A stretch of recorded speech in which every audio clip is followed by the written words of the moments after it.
Bismillahirrahmanirrahim. Assalamualaikum warahmatullahi wabarakatuh. Alhamdulillah wassalatu wassalamu ala Rasulillah. La haula wala quwwata illa billah amma ba'du. Anak-anakku sekalian, kali ini kita akan belajar pendidikan agama Islam sekolah menengah kejuruan SMK kelas 10 bab 3, yaitu tentang senang menuntut ilmu dan mengamalkannya.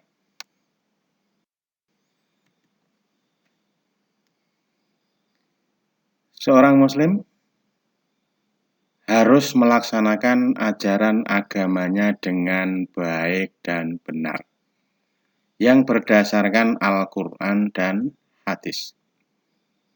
Bagi seorang muslim, tidaklah cukup hanya dengan menyatakan keislamannya saja tanpa berusaha untuk memahami Islam dan mengamalkannya. Keislaman seorang muslim harus dibuktikan dengan perbuatan nyata dalam kehidupan sehari-hari. Oleh karena itu, solusi untuk memahami Islam dengan baik dan benar adalah dengan menuntut ilmu. Semangat menuntut ilmu ini harus terus digelorakan dalam kehidupan sehari-hari, karena semua aspek kehidupan manusia membutuhkan ilmu pengetahuan yang memadai. Seseorang yang akan memasak tentu membutuhkan bahan-bahan makanan. Bahan tersebut harus dibeli dengan uang. Sedangkan uang didapatkan dengan cara bekerja. Suatu pekerjaan harus ditopang dengan ilmu pengetahuan. Nah, itulah rangkaian kehidupan manusia terkait kebutuhannya pada ilmu. Dari sini bisa kita simpulkan bahwa ilmu merupakan sarana untuk meraih kebahagiaan hidup di dunia dan akhirat. Nah, dalam hal ini yang pertama akan kita bahas adalah tentang pengertian ilmu. Menurut Kamus Besar Bahasa Indonesia atau KBBI, kata ilmu diartikan pengetahuan tentang suatu bidang yang disusun secara bersistem menurut metode tertentu yang dapat digunakan untuk menerangkan gejala tertentu di bidang pengetahuan atau kepandaian tentang duniawi, akhirat, lahir, batin, dan lain sebagainya. Kata ilmu itu sendiri berasal dari bahasa Arab yang berasal dari kata alima ya'lamu ilman. Alima merupakan kata kerja yang artinya mengetahui. Sedangkan secara istilah, ilmu adalah ma'rifat atau pengetahuan sebagai lawan dari al-jahl atau ketidaktahuan. Oleh karena itu, yang dimaksud dengan ilmu adalah kumpulan dari pengetahuan tentang sesuatu. Sedangkan yang dimaksud dengan menuntut ilmu adalah suatu usaha yang dilakukan secara sadar untuk memperoleh pengetahuan dengan tujuan untuk mengubah seseorang dari tidak tahu menjadi tahu. Mengubah perilaku ke arah yang lebih baik. Sehingga seseorang tersebut memiliki kecakapan bukan hanya bersifat intelektual, melainkan juga bersifat sosial dan religius. Karena pada dasarnya dengan memiliki ilmu akan menjadikan seseorang mendapatkan jalan untuk mendapatkan kebenaran. Anak-anak sekalian yang budiman, untuk berikutnya adalah klasifikasi ilmu dilihat dari hukum mempelajarinya. Jadi dalam hal ini diklasifikasikan atau dikelompokkan menjadi dua. Yang pertama yaitu ilmu fardu ain. Nah, fardu itu kan wajib, ain itu kan mata. Berarti kewajiban setiap orang, namanya ain. Fardu ain merupakan ilmu yang wajib dipelajari oleh setiap muslim. Biasanya disebut dengan ilmu agama. Jadi ilmu agama ini wajib bagi setiap muslim untuk belajar. Ada 3 unsur utama yang dipelajari dari agama itu. 3 unsur pokok. Yaitu yang pertama akidah, yang kedua adalah syariat, yang ketiga adalah akhlak. Akidah adalah keimanan, rukun iman. Kemudian syariat adalah rukun Islam, berarti pelaksanaannya. Sedangkan akhlak adalah hasilnya.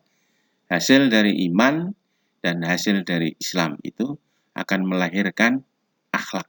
Itu orang-orang yang muhsin, orang-orang yang berakhlakul karimah, sebagaimana tujuan Rasul diutus ke muka bumi ini. Beliau mengatakan, Rasulullah SAW mengatakan bahwa saya diutus ke muka bumi tidak lain hanyalah untuk liutammima makarimal akhlak. Jadi seorang muslim itu wajib mengetahui ilmu yang berkaitan dengan rukun iman, rukun Islam. Sehingga seorang muslim mampu memahami dan melaksanakan amalan yang benar dalam kehidupan sehari-hari. Baik yang terkait dengan Allah Subhanahu wa Ta'ala maupun yang berhubungan dengan manusia dan lingkungan. Hablum minallah dan hablum minanas. Seorang yang memahami dasar-dasar Islam dan keesaan Allah dan sifat-sifatnya atau tauhid, itu nanti akan terhindar diri dari perilaku syirik. Seorang yang mengerti dan memahami ilmu Al-Quran akan mudah baginya membaca Al-Quran sesuai dengan kaidah tajwid, memahami arti dan kandungannya, asbabun nuzulnya, isinya, dan lain sebagainya. Demikian pula seseorang yang mengenal Nabi Muhammad, sunnah, dan kehidupannya, itu akan menjadikan Rasulullah sebagai suri teladan dalam kehidupannya sehari-hari. Nah, kemudian yang kedua, yaitu ilmu fardu kifayah. Jenis ilmu yang fardu kifayah adalah ilmu yang apabila sudah ada dari sebagian muslim mempelajarinya, maka sudah gugur kewajiban muslim lainnya. Di antaranya yaitu ilmu yang dibutuhkan manusia untuk urusan-urusan dunia. Yaitu ilmu yang merujuk kepada ilmu-ilmu sains yang diperoleh melalui pengalaman, pengamatan, dan penelitian. Seperti kedokteran, fisika, kimia, biologi, astronomi, geografi, antropologi, sosiologi, matematika, pertanian, perekonomian, dan lain sebagainya. Dari sudut pandang manusia, dua jenis ilmu ini, baik yang fardu ain maupun yang fardu kifayah, harus diperoleh melalui perbuatan secara sadar. Karena tidak ada ilmu yang bermanfaat tanpa amal yang lahir dari ilmu tersebut. Tidak ada amal yang bermakna tanpa ilmu. Jadi saya ulang, tidak ada ilmu bermanfaat tanpa amal, dan tidak ada amal yang bermakna tanpa ilmu. Jadi beramal itu harus dilandasi dengan ilmu. Kalau sudah berilmu, diamalkan.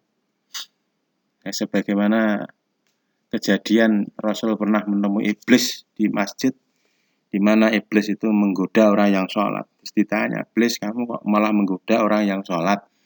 Padahal di teras masjid itu ada orang yang tidur, malah gak menggoda. Jawabnya iblis apa? Ya Rasul, dia sholat, tapi dia sholat gak berilmu, gak pakai ilmu. Sedangkan orang yang tidur itu adalah orang yang alim, orang yang berilmu. Mau tidur aja pakai ilmu. Itu iblis. Yang selanjutnya adalah keutamaan dan kemuliaan ilmu.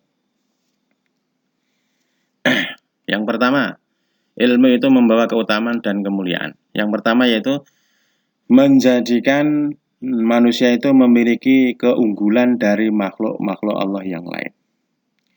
Manusia oleh Allah Subhanahu wa taala diberi tugas untuk menjadi khalifah di muka bumi.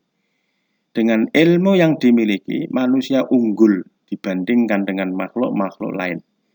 Sehingga manusia mampu menjalankan fungsi kekhalifahannya dengan baik dan benar. Hal ini tercermin dari kisah kejadian manusia pertama yaitu Adam alaihissalam dalam Al-Quran surat Al-Baqarah ayat 31 sampai 32. Wa 'allama Adam al-asma'a kullaha tsumma 'aradahum 'alal malaikah wa qala anbi'uni bi asma'i haula'i in kuntum shadiqin. Qalu subhanaka la ilma lana illa ma 'allamtana innaka antal alimul hakim. Dan dia ajarkan kepada Adam nama-nama benda semuanya. Kemudian ia perlihatkan kepada para malaikat. Kemudian berfirman, sebutkan kepadaku nama-nama benda ini. Jika kamu memang benar-benar orang-orang yang benar. Kemudian mereka menjawab, Maha Suci Engkau. Tidak ada yang kami ketahui selain apa yang telah Engkau ajarkan kepada kami. Sungguh Engkaulah yang Maha mengetahui. Lagi Maha bijaksana. Kemudian yang kedua yaitu dengan ilmu maka akan mengangkat derajat seorang manusia. Ilmu dapat mengangkat pemiliknya menjadi orang yang terhormat dan memiliki kedudukan. Semua itu dapat disaksikan dalam kehidupan sehari-hari. Bagaimana kehidupan seseorang yang memiliki ilmu akan berbeda jauh dengan orang-orang yang tidak memiliki ilmu. Hidupnya akan lebih sejahtera. Allah mengkabarkan bahwa ilmu mampu mengangkat derajat manusia itu di dalam surat Al-Mujadalah ayat 11. Ya ayyuhalladzina amanu idza qila lakum tafassahu fil majalisi fafsahu yafsahillahu lakum wa idza qila suzu fangsuzu yarfa'illahu alladzina amanu minkum walladzina utul ilma darajat wallahu bima ta'maluna khabir. Yang artinya, wahai orang-orang yang beriman, apabila dikatakan kepadamu berilah kelapangan di dalam majelis-majelis, maka lapangkanlah. Niscaya Allah akan memberikan kelapangan untukmu. Dan apabila dikatakan berdirilah kamu, maka berdirilah. Niscaya Allah akan mengangkat derajat orang-orang yang beriman di antaramu. Dan orang-orang yang diberi ilmu beberapa derajat. Dan Allah Maha teliti apa yang kamu kerjakan. Kemudian yang ketiga, bahwa ilmu ini adalah merupakan warisan para nabi. Para nabi merupakan orang-orang mulia yang dipilih oleh Allah Subhanahu wa taala. Dengan ilmu yang dimilikinya, mereka mengajarkan kebenaran kepada manusia. Oleh sebab itu, orang yang menuntut ilmu dalam rangka mendekatkan diri kepada Allah, tepatlah dikatakan sebagai para pewaris, yaitu ulama. Rasulullah Shallallahu Alaihi Wasallam bersabda dalam hadis riwayat Tirmidzi, Innal ulama'ah warasatul anbiya wa innal anbiya'a lam yurithu dinaran wala dirhaman innama warithul ilma faman khadza bihi faqad akhadha bihadzin wafirin. Sesungguhnya ulama itu adalah pewaris para nabi dan sesungguhnya para nabi tidak pernah mewariskan dinar dan tidak pula dirham, tetapi mereka mewariskan ilmu. Maka siapa mengambilnya, sungguh telah mengambil bagian yang besar. Kemudian yang keempat, ilmu adalah imamnya amal. Jadi sesungguhnya ilmu adalah imamnya amal itu karena setiap amal perbuatan yang dilakukan oleh seseorang harus berpedoman kepada ilmu. Hal ini berarti bahwa setiap orang yang melakukan aktivitas dalam keseharian apapun bentuknya harus mengetahui ilmunya terlebih dahulu agar terhindar dari kesalahan dan nilai ibadahnya kepada Allah Subhanahu wa taala tidak ditolak. Nah, ini keutamaan ilmu. Ada 4 nih.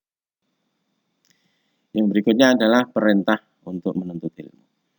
Allah Subhanahu wa taala memberikan perintah kepada kita sebagai seorang muslim untuk menuntut ilmu ini sebagaimana yang disebutkan dalam Quran surat Taubat ayat 122.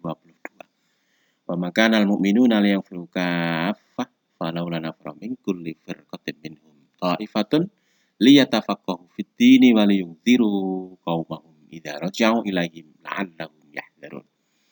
Dan tidak sepatutnya orang-orang mukmin itu semuanya pergi ke medan perang.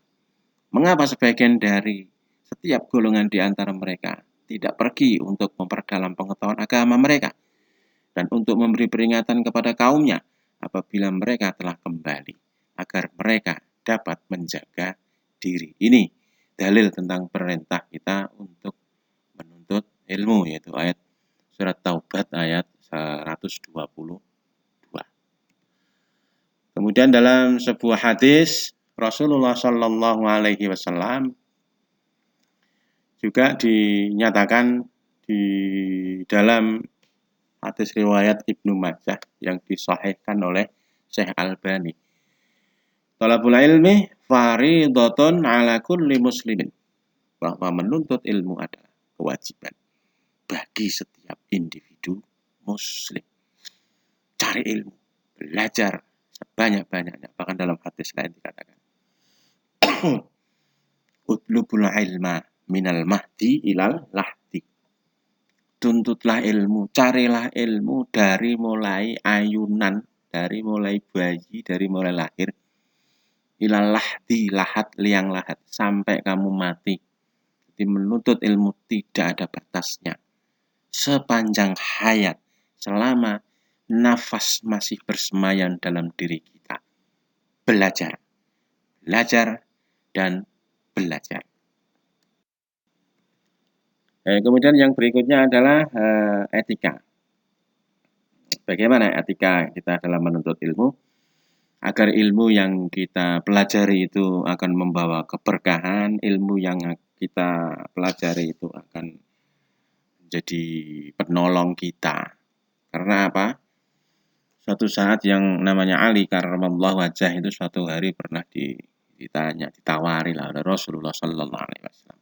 Ali, itu ada gudang, di dalam gudang itu penuh dengan harta karun, harta kekayaan banyak. Yang satunya itu adalah gudang juga, tapi isinya kitab-kitab, buku-buku. Kira-kira kamu milih mana? Ali. Kemudian Ali menjawab, saya milih yang buku Rasul.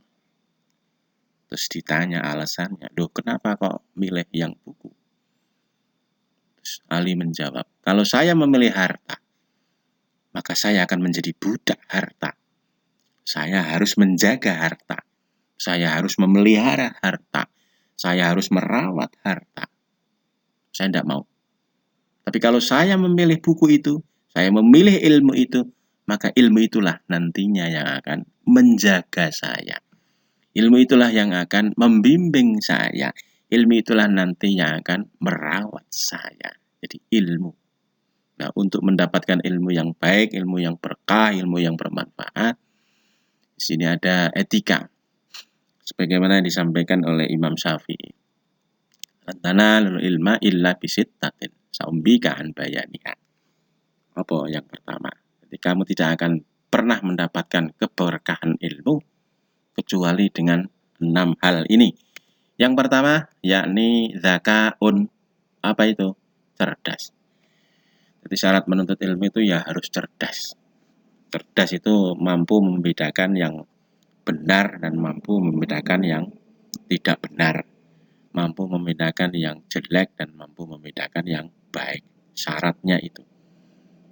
Jadi untuk bisa menuntut ilmu. Kalau orang-orang yang tidak paham seperti itu ya seperti orang gila, itu nggak iso masuk dalam syarat menuntut ilmu ini. Kemudian yang kedua yaitu hirsun. Hirsun itu adalah kemauan. Jadi ya kudu duwe greget. Belajar itu wow, semangat gitu loh. Nggak boleh ngelopro.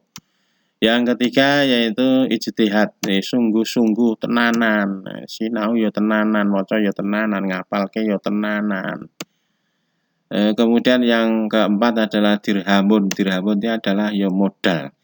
Paling enggak punya buku, punya pulpen, punya biaya, itu harus itu untuk sarana kita belajar ilmu. Karena ilmu itu kasoid katanya. Ilmu itu bagaikan binatang buruan. Qayyid suyudaka bil hibalil wathiqah. Ikatlah binatang buruanmu yang sudah kamu dapat itu dengan apa? Bil kitabah, dengan tulisan.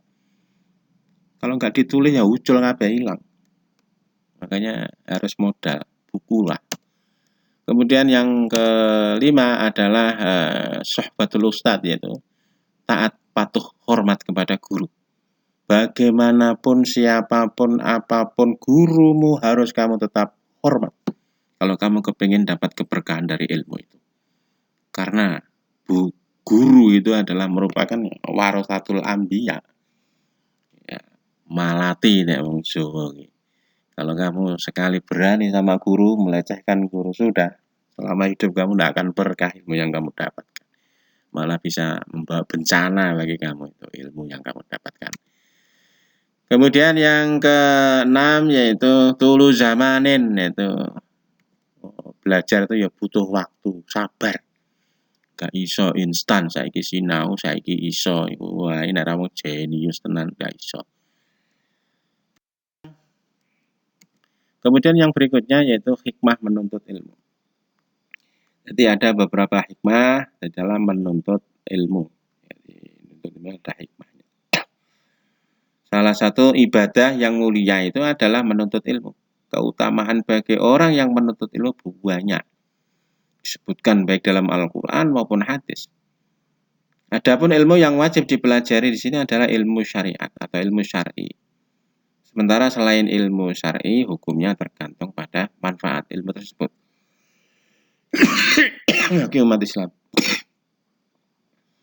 Bila ilmu tersebut dapat menambah semangat untuk belajar Islam, semakin mendekatkan diri kepada Allah, maka ilmu tersebut sudah menunjukkan keutamaannya. Ya, adapun hikmah yang yang bagi orang yang menuntut ilmu itu adalah yang pertama, akan menjadi orang yang takut kepada Allah Subhanahu wa taala. Jadi ilmu yang dipelajarinya, orang semakin alim, orang semakin banyak ilmunya, maka dia akan semakin takut kepada Allah, semakin taat kepada Allah Subhanahu wa taala. Bagaimana disebutkan dalam surat Fatir 28. Bismillahirrahmanirrahim. Wa minan nasi wad dawabi wal an'ami mukhtalifun alwanuhu kadzalik. Nama yakhsyallahu min ibadil ulama. Innallaha azizun ghafur. Di antara manusia, makhluk bergerak dan bernyawa, dan hewan-hewan ternak ada yang bermacam-macam jenisnya. Di antara hamba-hamba Allah yang takut kepadanya hanyalah para ulama. Sungguh Allah Maha Perkasa lagi Maha Pengampun. Yang kedua yaitu memudahkan jalannya menuju surga. Rasul mengatakan, man salaka tariqan yaltamisu fihi ilman sahalallahu tariqan ilal jannah. Barang siapa menempuh jalan mencari ilmu, maka Allah akan memudahkan baginya jalannya menuju ke surga. Bahkan dalam hadis lain dinyatakan bahwa orang yang menuntut ilmu itu disebut sebagai orang fisabilillah. Seandainya ia meninggal di dalam menuntut ilmu, maka dia dihitung orang yang syahid. Betapa luar biasanya pahalanya orang-orang yang menuntut ilmu. Maka gunakan kesempatan. Mumpung kamu masih usia belajar, usia menuntut ilmu, gunakan waktu itu sebaik-baiknya sebelum kamu nanti datang masa tua kamu. Kemudian yang berikutnya yaitu pahala ilmu yang diajarkan akan tetap mengalir walaupun pemiliknya sudah wafat. Nah, kalau sudah punya ilmu, ya jangan disimpan sendiri. Ajarkan, sampaikan, tularkan kepada orang lain ilmu yang kamu miliki itu. Supaya menjadi ilmu yang jariyah, ilmu yang terus mengalir. Mangkatama ilman, uljimalahu yaumal qiyamah, birijamin minan nar. Para siapa yang menyembunyikan, merahasiakan suatu ilmu, maka nanti di hari kiamat dia akan diberi kekang. Nah, itu loh yang di mulut kuda, besi, tapi terbuat dari besi dari api neraka. Idza mata ibnu Adam in qata amaluhu illa min thalathin shadaqatin jariyah aw ilmin yuntafa'un bi aw waladin shalih yad'ulah. Ini hadisnya, bahwa ilmu itu akan mengalir terus. Manusia meninggal maka terputuslah semua amalnya kecuali 3, yaitu sedekah jariyah, ilmu yang bermanfaat ini, ilmu manfaat, anak soleh yang mendahkan kedua orang tuanya. Mungkin hanya itu saja yang bisa kita pelajari kali ini. Mudah-mudahan bermanfaat bagi kita semuanya dan tetap semangat menuntut ilmu sampai akhir hayat. Jangan malu, jangan bosan untuk menuntut ilmu. Insya Allah kita akan lanjut pada pertemuan yang akan datang. Kurang lebihnya mohon maaf. Assalamualaikum warahmatullahi wabarakatuh.